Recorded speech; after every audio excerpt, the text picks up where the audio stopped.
speaking with Mr. Read Coburn. Welcome, Read. Hi, thanks, Crystal. Thanks for having me. Of course. Thanks for joining us. Could you tell me a bit about yourself? Yeah, sure. So my name is Read, the present tense, verb, not read. I was born and raised in Orlando, Florida. I went to University of Florida for my undergrad and English. I was actually not planning to finish my undergrad. I wanted to just drop out and travel the world and everything, but my dad just convinced me, you should at least finish your degree. So I did it in English because I loved English literature. So I did that at UF, so go Gators. And then after that, I ended up in China for about 5 years teaching English.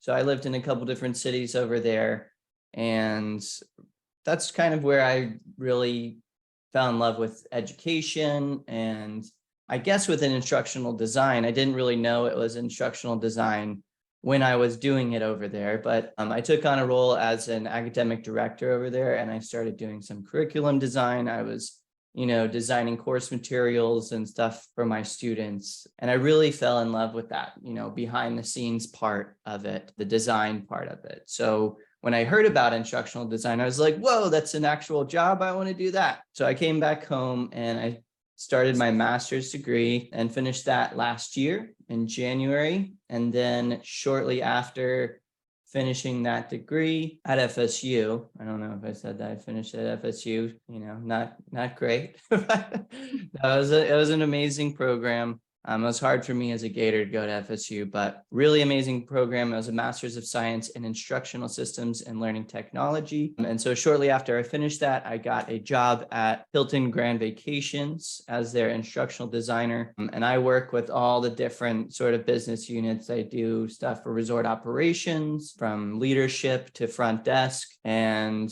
I dabble in all the other business units as well, finance and sales and all that stuff. So yeah, I love my job. That's me. And I like rock climbing, hiking, and other adventure sports. Awesome. Thanks so much. Yeah, one of the best things about being an instructional designer is the ability to go travel the world and do things like that. I feel the exact same way. That's one reason what drew me to instructional design.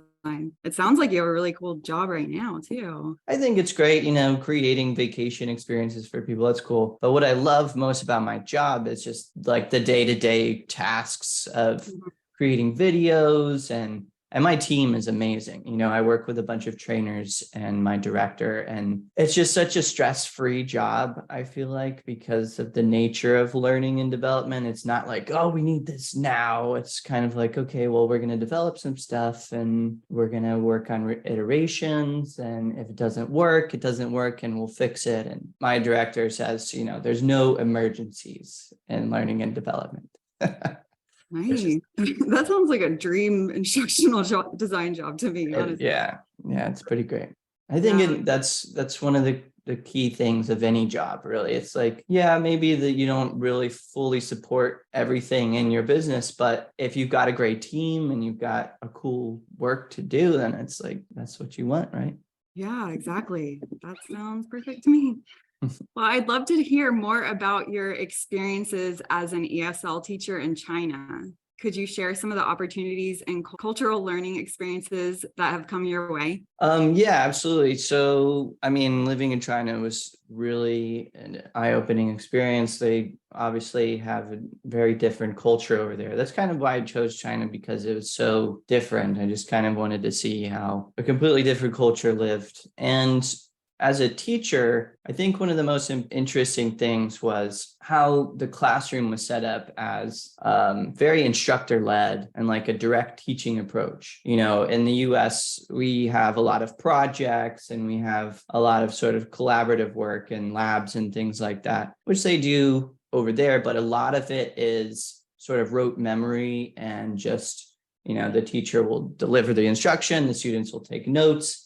So not a lot of teacher talking time and not a lot of student contributions. So in the classroom, obviously as an ESL teacher, my main goal was to get students to speak English, right? So I'd get students that came into class, they'd understand what I was saying, they'd be able to read and write, but couldn't speak because they just didn't have that opportunity in the classroom. And they're all very quiet too to start. They'd come, we'd start class and be my first class with them, be their first class with a foreign teacher. And they'd all just be just looking at me, not because they're just shocked because I'm, a Western looking guy, but also because I was asking them questions and I was trying to get them to contribute. I thought one of the coolest things was just how I was able to, one of my purposes from understanding that about them, how they needed to speak, was to break them out of their shells and get them speaking, reduce my teacher talking time. And that's how my instructional approach kind of developed into more like a social collaborative approach.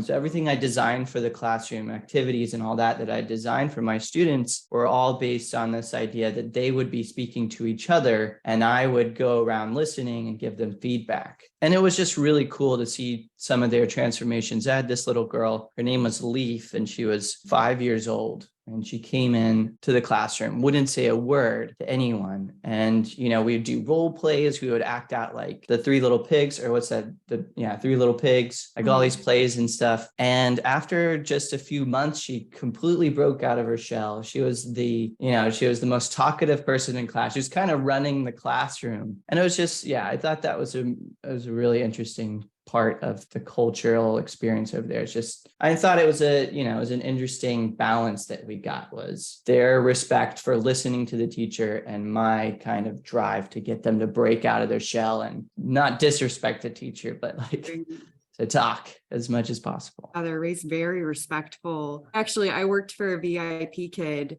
Oh yeah. But it was I all did that just for a little while. Oh, you did? Okay. Yeah. So it's one-on-one, but I can imagine like doing the collaborative group exercises, that I could see that being so much more transformational for the kids, for sure. That's awesome. In your opinion, what do you think are the most important skills necessary for implementing a systematic instructional design process? So I was trying to think of this question before. There's so many skills involved and there's so many different systems and processes, right?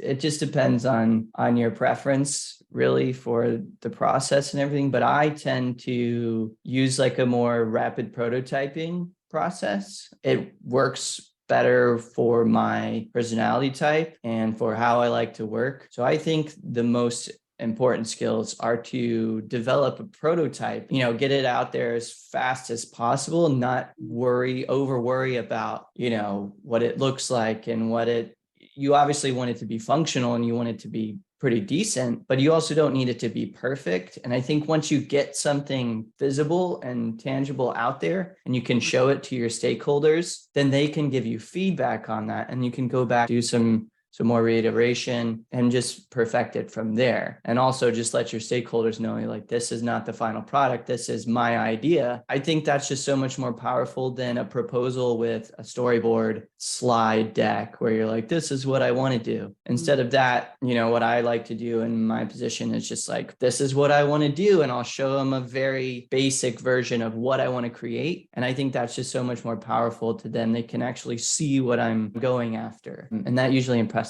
them a lot more. And it's, I think that works for me. Maybe other systems work better for other people. Maybe they like to spend more time in the planning phase. But for me, I just like to really hit the ground running and get something out there.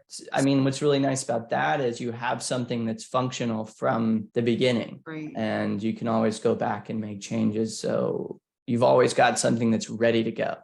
Yeah. Oh, that makes complete sense. And I think that's becoming more and more common.